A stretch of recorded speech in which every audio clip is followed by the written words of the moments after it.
এই যে রূপপুর পারমাণবিক বিদ্যুৎ কেন্দ্র খুব সুন্দরভাবে দেখা যাচ্ছে এখান থেকে। আমরা অল্প কিছুক্ষণের মধ্যেই পদ্মা সেতুতে অলরেডি আমরা ব্রিজে উঠে গেছি।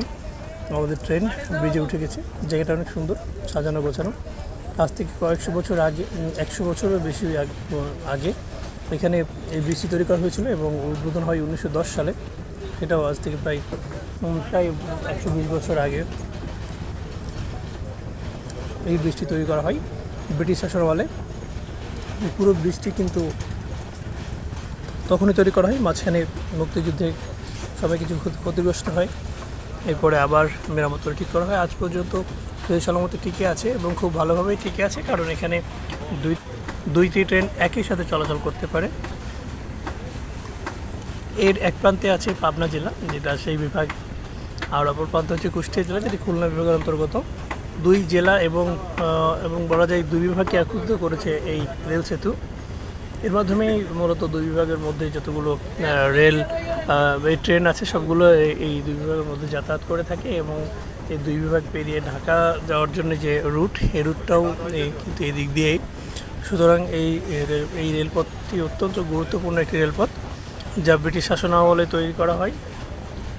এটি অনেক গভীরে, বলা হয় পৃথিবীর সবচেয়ে গভীরতম ভিত্তিস্তম্ভ। ভিত্তি স্থাপন করা হয় কিন্তু এই হার্ডিঞ্জ ব্রিজে।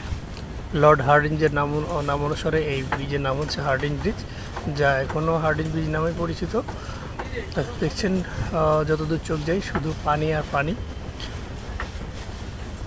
ওই পারে যে রূপপুর পারমাণবিক বিদ্যুৎ কেন্দ্র এখান থেকে দেখা যায়, এবং আমরা মূলত যে দুই জেলার মাঝামাঝি জায়গায় আছি। জানি না, হয়তো ওটা কুষ্টিয়াও হতে পারে অথবা পাবনাও হতে পারে, কিন্তু আমরা এই ব্রিজ অতিক্রম করলেই যে জেলা পাবো সেটা হচ্ছে কুষ্টিয়া জেলা। বেশ গতিতেই ট্রেন চলছে, আমরা খুব কম সময়ের মধ্যে কিন্তু পৌঁছে যেতে পারবো। ওই পারে যে ব্রিজটা দেখা যাচ্ছে সড়ক সেতু, এটা হচ্ছে লালন শাহ সেতু। এই দুই বিভাগ এবং দুই জেলার মধ্যে লালন শাহ সেতু কিন্তু সংযোগ সড়ক একমাত্র, যে সড়কের মাধ্যমে যাবতীয় ট্রাক, বাস এগুলো যাতায়াত করে, আর এই সাইডে ট্রেন চলাচল করে।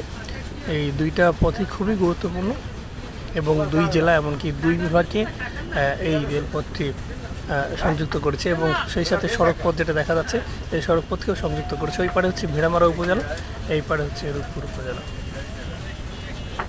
দেখতে দেখতেই শেষ হয়ে গেল।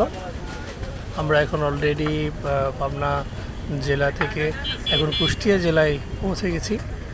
এই জায়গাগুলো ছিল, এগুলো কুষ্টিয়া জেলার ভেড়ামারা উপজেলার অন্তর্গত।